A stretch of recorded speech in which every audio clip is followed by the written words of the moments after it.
study tonight, we're going to be talking about the three different names by which Eve was called, but also some different things about her and what is also said in the New Testament as well, because she is going to be mentioned there.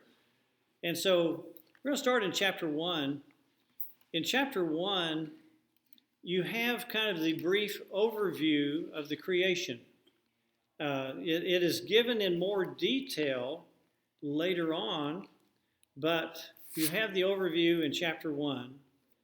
In verse 26, then God said, "Let us make man in our image, according to our likeness, and let them rule over the fish of the sea, and over the birds of the sky, and over the cattle, and over all the earth, and over every creeping thing that creeps on the earth." And God created man in his own image. In the image of God, he created him. Male and female, he created them. And God blessed them, and God said to them, "Be fruitful and multiply, and fill the earth, and subdue it, and rule over the fish of the sea, and over the birds of the sky, and over every living thing that moves on the earth." God gives them some more detailed information after that. But God calls both man and woman man. The word Adam, in a sense, means man as well. And there's another word that's called Ish that means man. And so God's first name for Adam and Eve was man, male and female of man. When we talk about mankind, are we talking about both sexes? We are, aren't we? The old original Star Trek, the 5-year mission of the Starship Enterprise, its mission was to do what? To seek out new life forms and new civilizations, to boldly go where no man has gone before. To boldly go where no man has gone before. That was considered sexist by the 80s when they did the next series. And so they changed it to where no one has gone before. But in actuality, in Genesis 1, man describes both male and female as well. But we get the overview here in chapter 1. Then in chapter 2, we get a more detailed look at the creation of man. And the more detailed look, and we really, we wonder sometimes about the creation, and it is shown to have been completed in 7 days. But the creation of man introduces some interesting questions about the creation timeline. God created Adam first, right? And everything was good except for something to do with Adam. What was that was not good? He was alone. There were male and female of all the animals and everything else, but not for man. And so God said it's not good for man to dwell alone. And God does something before making woman. And what is that? He put Adam in a deep sleep. Also, Adam will name all of the animals. All of the creatures are made to pass before them. Verse 18, "It's not good for man to be alone. I will make him a helper suitable for him. And out of the ground he formed every beast of the field, every bird of the sky, and brought them to the man to see what he would call them. And whatever the man called a living creature, that was its name. And the man gave names to all the cattle, to the birds of the sky, to every beast of the field. But for Adam there's not found a helper suitable for him."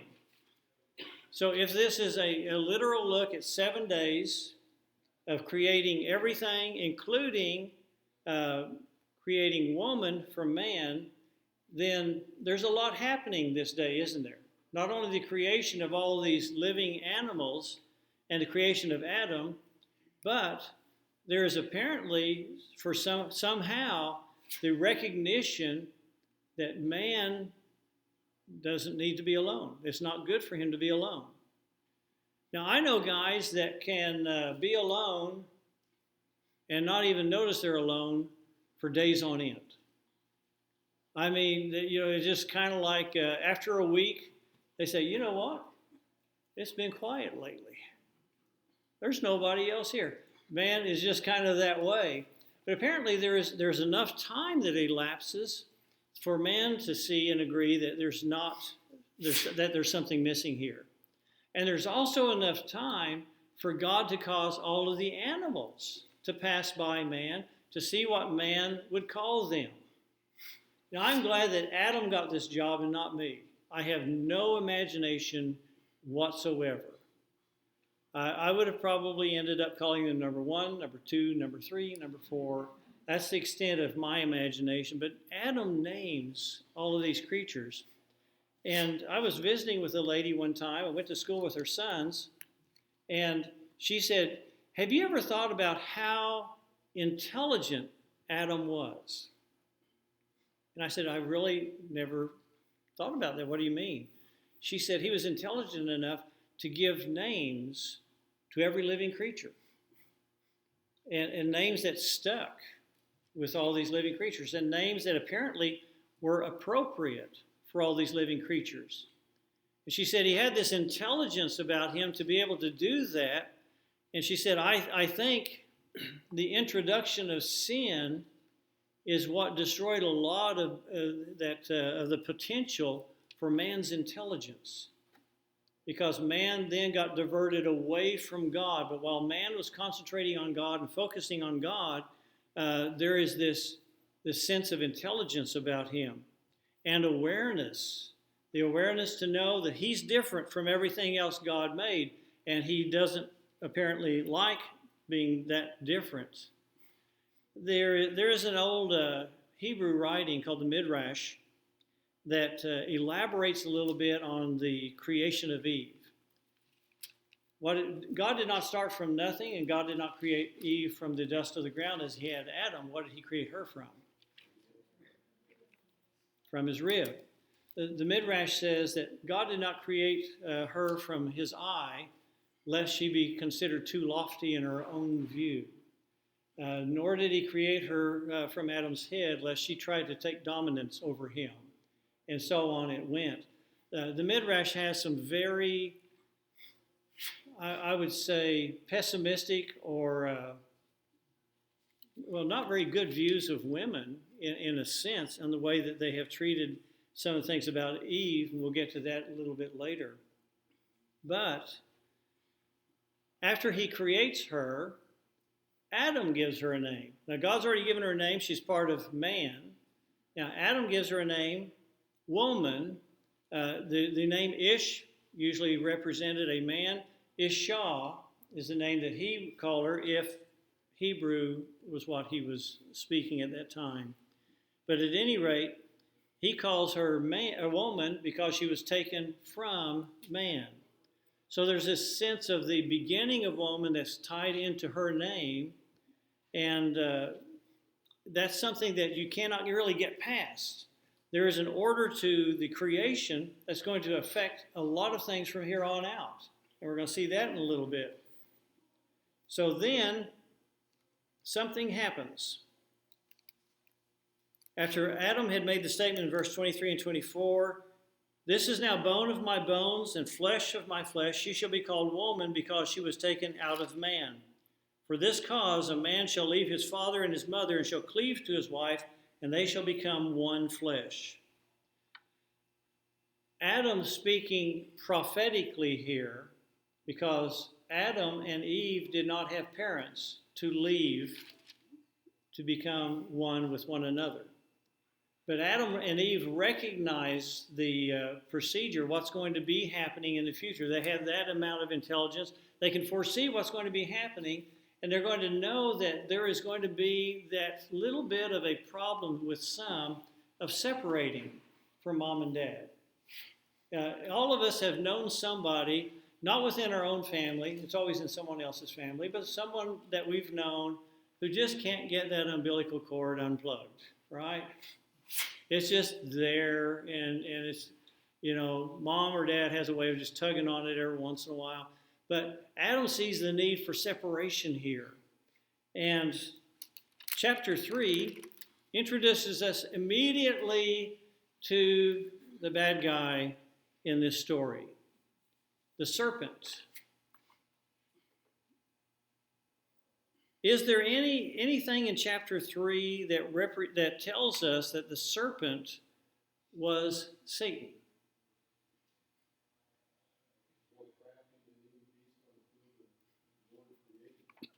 He was crafty. That doesn't say he's Satan. Anything there that tells us this is the devil? There isn't. Why do we think of the serpent as being the devil? Because of what happens?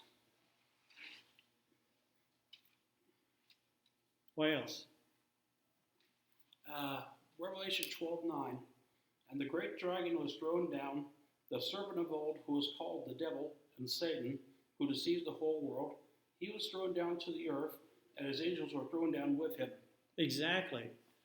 The scriptures tell us later there's a little addendum to this story that comes out in Revelation, and perhaps even elsewhere, that identifies the serpent as who he really was, and that was Satan. But the serpent is different in this case. The serpent different in the way we look at serpents now. How is the serpent different then than now? He was apparently upright, probably had legs. When you take a skeleton of a snake, it looks like you could kind of see the possibility it had a whole bunch of legs. It became rib cages, and then the movement of the snake used from those bones and the muscle inside the scales working together. But at any rate, you see the differences between the way the serpent was and is now by going down to the curse. And part of what we learn about man and the world before the fall of man is to see what God pronounces in the curse, and we have to assume that what God tells them in the curse makes it different from what it had been before. The Lord talks to man after he and Eve had both eaten the forbidden fruit, and he said, well, first of all, we want to know where they were. They were hiding. I heard the sound of you in the garden. I was afraid because I was naked, so I hid myself. And just like any kid or any criminal trying to excuse him, accused him. I was afraid. I heard you, and I was naked, and I hid. Who told you you were naked? We're told in the last verse of chapter 2, they were naked and were not ashamed. They were apparently unaware that this was anything out of the ordinary. It's like a little kid that runs through the house naked when they're really little.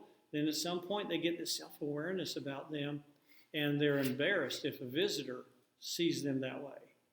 It's okay for family, but if there's visitors, it's different.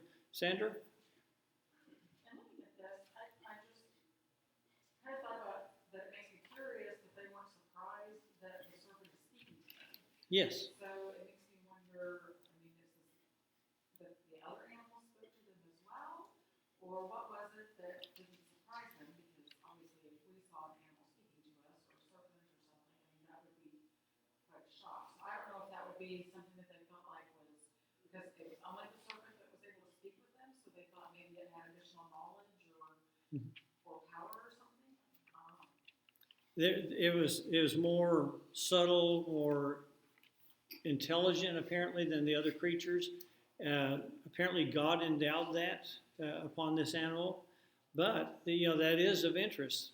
You just see by the way that she's talking to this serpent that this is kind of like it's happened before. And she's not surprised. She is also not afraid of the serpent. I would be if the serpent showed up right next to me and started talking to me. But things were different back then. Of course, we have to remember that. So Adam accuses himself. Who told you were naked? Did you eat of that tree that I told you not to? And in one sentence, the man throws God and his wife under the bus. He says in verse 12, the woman whom you gave to me, she gave me from the tree and I ate. And again, we get into kids, and that sounds so much like a kid who does something he's not supposed to do, and then he says, Johnny told me to. What do we tell him? If Johnny told you to jump off of a cliff, my parents used to say that, and I thought that's the most stupid thing in the world, and I find myself saying that to my kids, you know. But at any rate, Adam throws both of them under the bus. Well, it's her fault. She gave it to me. He didn't say she forced him, just gave it to him. And by the way, this wouldn't have happened if you hadn't given her to me in the first place. So it's kind of your fault that this is going on. But then the Lord turns his attention to the woman. And he said, what is this you've done? She throws the serpent under the bus. The serpent deceived me. He fooled me. He tricked me. And I ate. Then God turns to the serpent. Someone once said the serpent didn't have anybody left to blame, so he didn't have a leg to stand on. But at any rate, here's what's changed. Here's the curse. And we're assuming that the curse is going to change things from the way it used to be. On your belly shall you go. That's part of his curse. So we're going to have to assume that's not how the serpents used to travel. Dust you shall eat. You ever notice the snakes flicking their tongue out and on the ground? You know why that is, right? It's their sense of smell. Yeah, they can track their prey. They know where their prey has been by doing that. Here's something else that changes. I will put enmity between you and the woman, between your seed and her seed. So, ladies, if you are frightened of or hate snakes, that's part of the curse. That enmity between the two of you, y'all got off on the wrong foot, and it's just not gone away ever since then. And then, prophetically speaking, here in verse 15, he shall bruise you, talking about the seed of woman, shall bruise you on the head, and you shall bruise him on the heel. Do y'all remember the Jewel Miller film strip? In the Jewel Miller film strip, they point out this is a messianic prophecy about Christ. He shall bruise you on the head. In other words, Jesus is going to give Satan a death blow, the head injury. You shall bruise him on the heel. That is an injury, but not a fatal injury, something you will recover from. So Jesus rises from the dead after being crucified on the cross. That's a temporary wounding on the heel, but Satan has been overcome. He's already dead. He just doesn't know it. He's already defeated. So that's changed. The mode of transportation by the serpent, the way he's going to live, has changed. The relationship between man and the woman and the serpent, that has changed. And then here's what changes with the woman.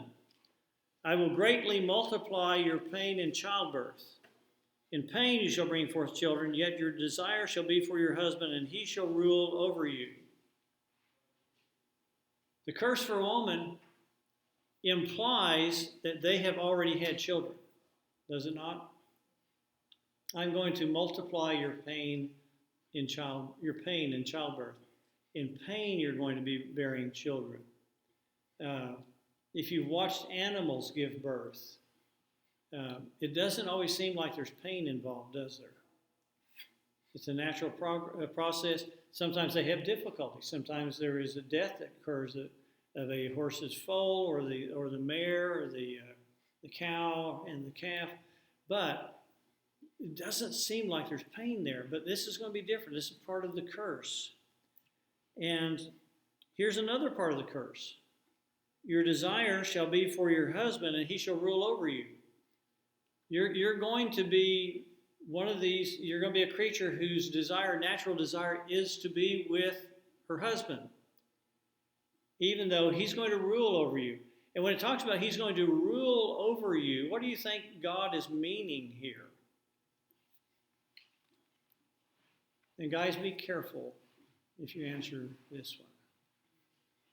I think he just means our overall characters and men are going to, because they don't have as many kids as we do, they're going to be bossy.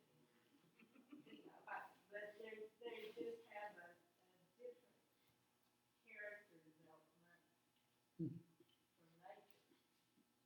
Yeah, I'll have to disagree with you on the genes. I have more genes than Carol does. Not talking about Levi's? Oh, well, never mind then. But yeah, there is a natural tendency here. There's a natural tendency for the male to dominate. There's been a big push in the last couple of decades for equalization in sports, men and women. And it started with, I think they call it Title IX, where if you had a man's sport in college or high school, you had to have a corresponding female sport as well. So if you're going to have a program of baseball in your school, you're going to have to institute a program of softball. And so on it went. Now there has also been of late a tendency to try to merge the two, to allow women to compete in what was formerly an man's sport. Football, for example.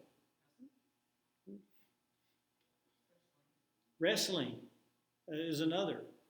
Wouldn't it be embarrassing to have a girl beat you in wrestling?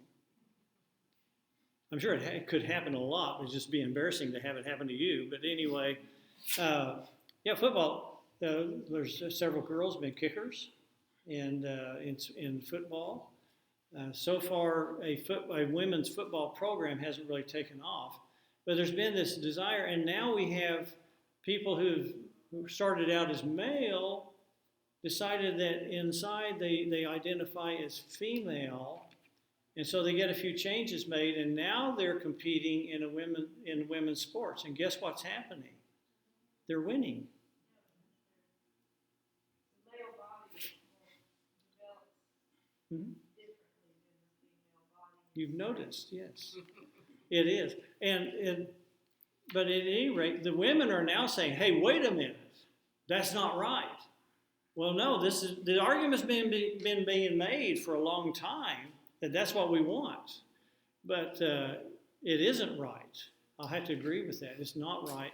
And we're just beginning to see a change in the attitude there, and rules that are going to be put into place to keep guys from getting changed just so they can excel in someone else's sport. At any rate, there is this change in relationship between Adam and Eve. It's implied that this relationship did not exist before the sin. Now Adam's got a curse. What's going to change for Adam? He's going to have to work. The ground is cursed because of him. Apparently before now, the ground has yielded its fruit just, abundantly without even trying. And he didn't have weeds and thorns and thistles to deal with. Now he's going to have those. So you guys, when you're out gardening and that those weeds are coming in and the Bermuda grass tries to take over your raspberries or strawberries or whatever you might be planting, blame Adam. Because it wasn't that way before now. And he said, by the sweat of your face you'll eat bread till you return to the ground. By cursing the ground, I think he's cursing all kinds of different ways that man would earn a living. And I can see sometimes this curse very real when it comes to cars, because they just seem to have a built-in curse for some reason with them. But things have changed. And the relationship between man and animal has changed. The relationship between man and the world itself has changed. The relationship between husband and wife has changed. And now we get into what happens next. After the fall, after God has has cursed them, now man, Adam, gives woman a name and calls her Eve. And Eve is a word that means living, because she is the mother of all living. She is going to be the mother of all of mankind. And so that's why she gets this particular name. So Eve is known by man, by woman, and by Eve in her lifetime. Now, after they've been driven from the garden, she has a child. She names him Cain. She says, I've gotten a man-child with the help of the Lord. I don't know if maybe she has not had a boy before. That's one thing, the question this raises is just not really sure if that's the case or not, if maybe they had a lot of girls up to this point. And then later she gives birth to another boy, Abel, and we're told what happens between Cain and Abel. And after the death of Abel, in verse 25 of chapter 4, Adam had relations with his wife again, and she gave birth to a son and named him Seth.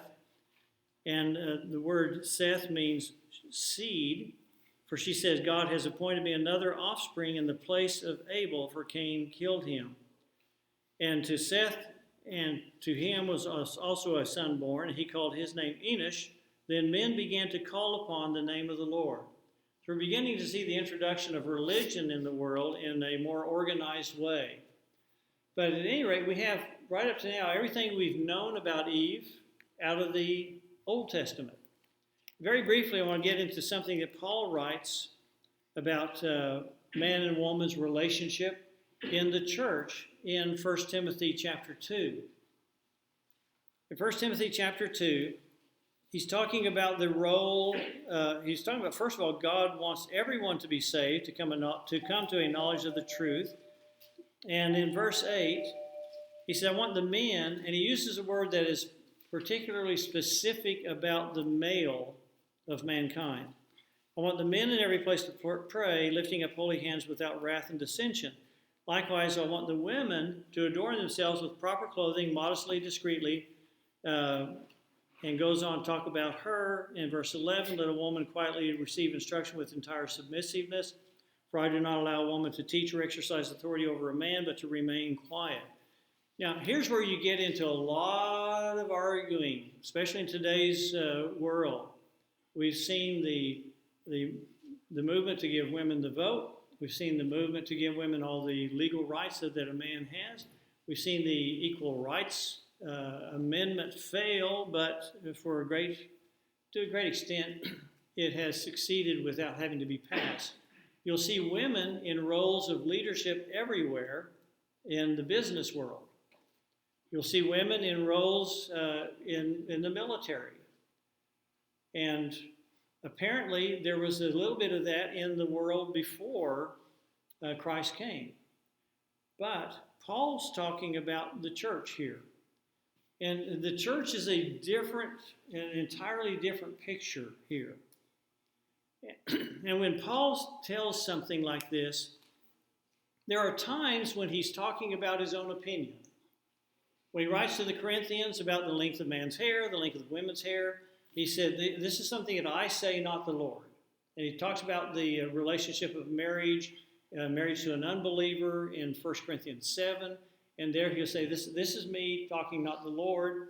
And that goes along with something Jesus told his apostles. I've got many things to say to you. You cannot bear them now, but the Spirit will guide you into all truth later. So there's room for an expansion on what Jesus taught later on. It might be a little different than what Jesus had said earlier, but in a way of elaborating, not contradicting. But Paul puts a limit here on women, doesn't he? This is the only passage we're going to have really to get time to look at. That I picked this one because he talks about Eve. When Paul talked about the length of hair in 1 Corinthians, he says, does not even nature itself teach you this? Now, what does he mean by nature? I don't think he's talking about animal kind nature, because when you look at the lions, which one has the long hair? The male. The short hair for the women. The peahen, the peacock. Which one's got the really beautiful plumage and looks all decked out, and which one looks really plain? Okay, peacock is beautiful. Peahen, not so much. In a lot of species, it's the male that has the more decorated look. Even the birds, other birds, cardinals and so on. So when he talks about nature, he's not talking about nature itself. He's talking about what is in their culture, that they've been taught this is the way things ought to be, this is the way things ought not to be. And so he's not referring them back to anything necessarily spiritual. He talks about nature in that case in 1 Corinthians. But here, for the reason for saying the men ought to be doing this and the women ought to be doing that, he goes back to creation. For it was Adam who was first created and then Eve. So he said there's two reasons here for the church being different from the rest of the world. And one of those reasons is because of the order of creation. God had to create one first and the other second.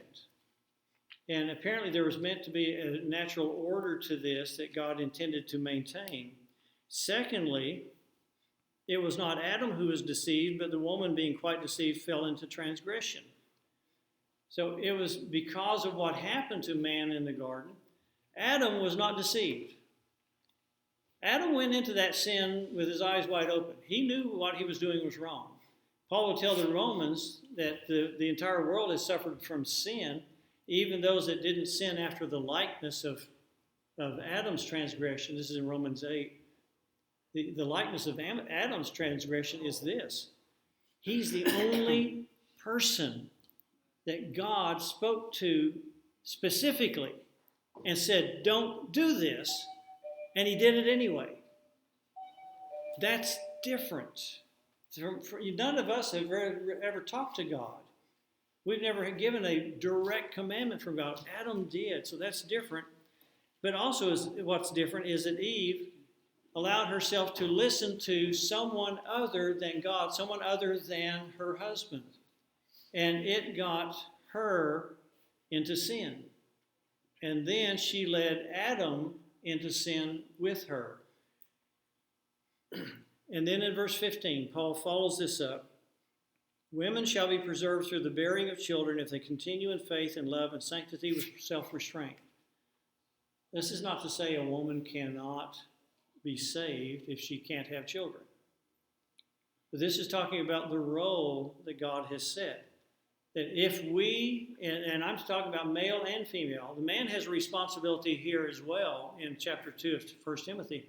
If we will fulfill our roles, then we'll be preserved, we'll be saved. That's what God has intended, that we recognize our different roles. There's no way that woman is inferior to man in so many different ways. Most of us have profited from our wives' insight, advice, motivation. If you want something to eat, you better get up and do this or that. But at any rate, we've all profited. In 1 Peter, Peter talks about Abraham being told, listen to your wife. Every man has had a chance to profit from that. So there's not an inferiority there. This is just a simple way that things are set up to run this fashion. And I hate to compare this to the military because it breaks down real rapidly if we try to go too far. But in the military, you have one captain of the ship, right? In the Army, you've got one guy giving orders. And if you have 100 giving orders, or you have to take a vote on everything you do, that Army and that Navy and that Air Force is going to be defeated. And mankind needs a procedure to go through, and God has said, okay, in the church, in the spiritual realm, man is supposed to be the leader. It's the way it was in the Old Testament. We have an exception, Deborah. She lived in a time when man wouldn't do what God told them to do. So she ends up having to do something out of man's role. And we'll look at that later on, but also see that sometimes happens today too. There are some modern day Deborahs. But at any rate, that's all of our time, and even then some. Was that our second bell?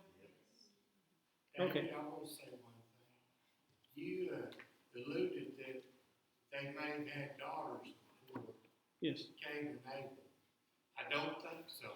If you look at verse 20 and 21 of chapter 3, the the man called his wife's name Eve, because she was the mother of all living.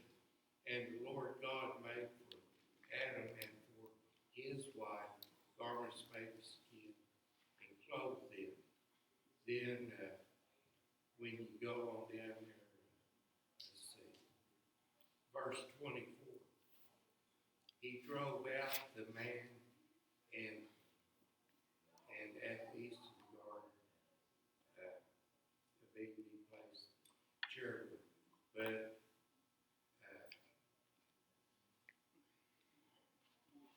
verse 23 says, therefore the Lord God sent him out from the garden, to work the ground. Mhm. It's all in singular as far as man. It don't give room for any kids till Cain and Abel. If you count it as singular, technically, though, it doesn't leave any room for Eve as well. If it says it only drove him out, we understand it also drove her out, right? But it only refers to God making clothes for Adam and Eve. He drove the man out.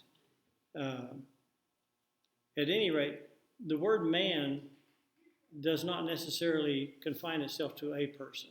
Well, in verse 21, he made clothes for Adam and Eve. Adam and his wife. And Yes. his wife. Yeah. And that could be.